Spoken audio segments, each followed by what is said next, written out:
October 2025, the month China's rivers rose and the myth of control began to sink. From the frozen plains of Heilongjiang to the rice valleys of Guangxi, millions were already living inside a desert that hadn't been officially declared. Factories were silent, rail lines snapped, and cities that once powered the world were drowning in their own reflection. Across China, thousands of dams stood silent for weeks, reservoirs filling higher and higher as warnings piled up. Officials hesitated, fearing headlines more than rising water. Then the skies broke again. Torrents slammed the mountains, and the gates finally opened. Too late. The flood roared out like unleashed fury, swallowing villages and towns in its path. Roads vanished, bridges snapped, and families clung to rooftops as the night lit up with emergency sirens. What should have been a controlled release became a man-made disaster. This wasn't nature's cruelty. It was negligence wrapped in propaganda. The CCP had months to act, but pride blocked every valve. Local cadres waited for orders that never came, terrified of taking responsibility. And when the water came crashing down, it wasn't the party that ran, it was the people. Farmers watched their fields turn into lakes. Shopkeepers lost everything in minutes. Yet on state television, officials praised heroic management. The truth is brutal. China's people pay the price for their government's fear of admitting failure. Before the slogans came the storms. For months, the sky refused to close.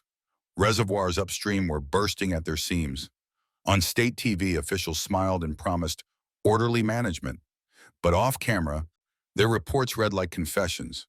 The soil was soaked, the dams were strained, and one more night of rain could decide everything. China calls this the start of flood season. But people have been swimming through it since summer. Freight trains idle on washed-out tracks. Migrant workers sleep in stations because factory roads are gone. Families drag refrigerators upstairs, while shop owners wrap their power boxes in plastic like they're sealing time capsules. Every basin tells the same story. One body of water, one chain of mistakes. Paperwork drowns. Relief lists vanish. Volunteers build sandbag walls that crumble faster than the government's promises. On social media, clips leak out. Bridges buckling, culverts roaring like cannons, and power substations glowing under floodlight skies. At night, the rivers hum like something alive and angry. The party calls it a test of nature, but nature didn't approve condos on floodplains. Nature didn't silence engineers who warned of weak spillways and fake safety reports. Those were human hands, guided by ambition and fear, the kind that rewards success on paper and punish truth in reality.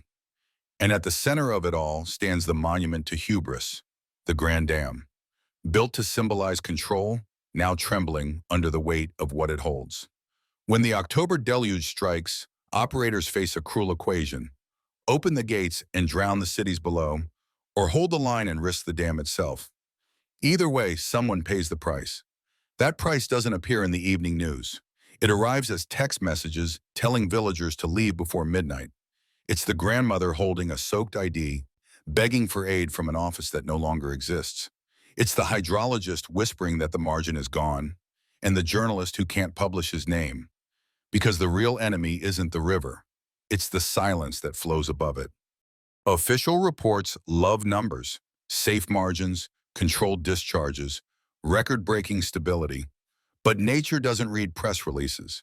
When the side of a mountain gives way, no spreadsheet can hold back the wave that follows.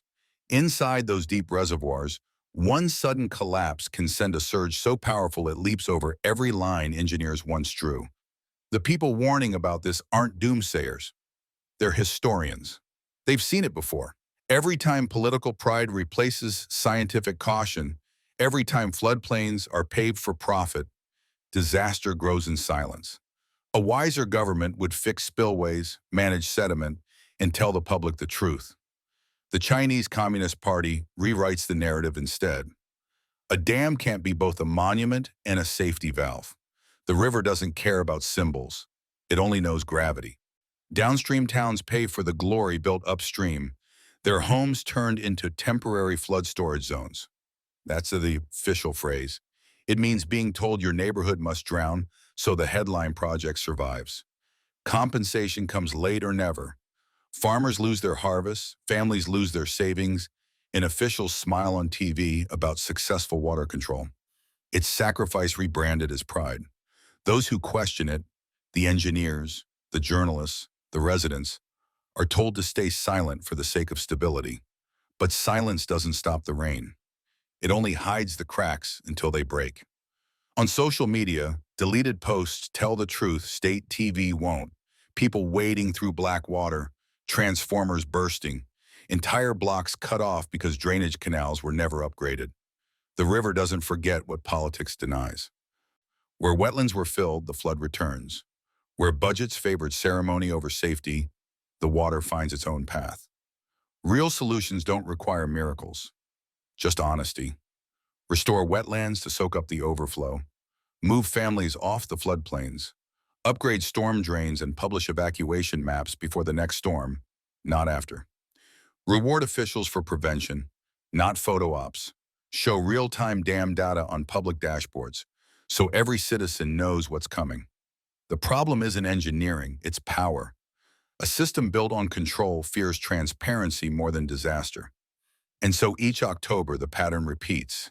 Drowned ground floors, elderly evacuees clutching pill bottles, factory owners praying their warehouses survive another week. In China's Great Flood of 2025, the water didn't only fall from the sky, it came crashing down from the mountains, unleashed by dams pushed beyond their limits. Tens of thousands of reservoirs built by the CCP to control nature became ticking time bombs.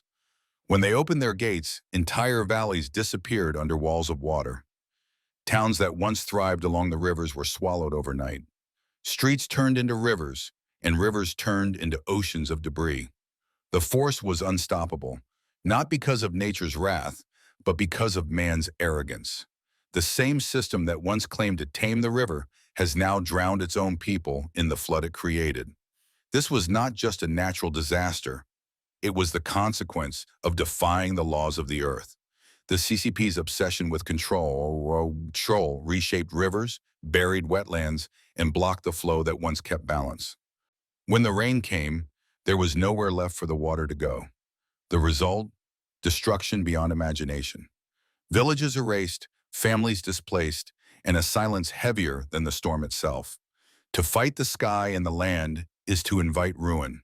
And when a government loses its virtue, heaven delivers the lesson.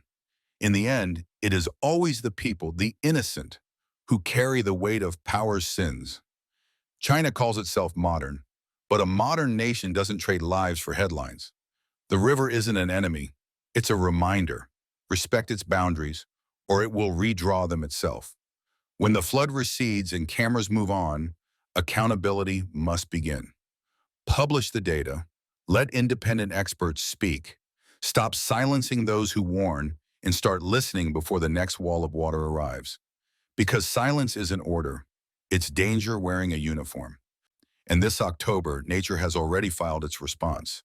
This isn't a local tragedy, it's a regional alarm built on silence. The fix is simple. Treat water management as a public duty, not a classified file. Let reporters show what's breaking before it collapses. Publish real, independent inspections of every mall, levee, and drainage channel before another disaster writes its own report. Train officials to see honesty as a promotion, not a threat. Bring back the wetlands that once absorbed the floods. Move families away from sacrifice zones. Stop pouring concrete over floodplains just to make glossy brochures. Reward builders who raise the foundations, not just the banners. The people who lived through the last great flood know what accountability looks like. Quiet preparation that prevents heartbreak. Ask your local leaders where the pumps are stored, which shelters have power, and who holds the keys when the storm hits. Even if you live far from China's rivers, the ripple reaches you. Ask your grocer what happens if a major port shuts down for a month.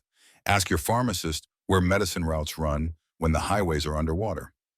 Reward leaders who plan while the skies are clear, not the ones who appear after the rain. And to Beijing, the river doesn't listen to propaganda. It listens to gravity and time. Release the data before it becomes debris. Stop construction in floodplains. Let engineers repair what politics ignored. compensate those sacrificed to protect your monuments. Then build the unglamorous things that actually save lives. Drains, pumps, retention basins, and honest maps. The alternative is déjà vu. October becomes next October.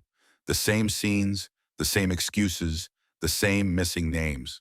When the headlines fade, the stains on the walls remain. This wasn't just a storm. It was the bill for secrecy, neglect, and arrogance disguised as progress. Demand transparency. Demand audits. Demand real flood protection, not televised slogans. If you're watching this and have footage or documents from the ground, send them to us safely. Share this video, spread the truth, and subscribe to China Truths. We'll keep tracking the rivers, the data, and the reality they can't control. Please share your thoughts in the comments section below.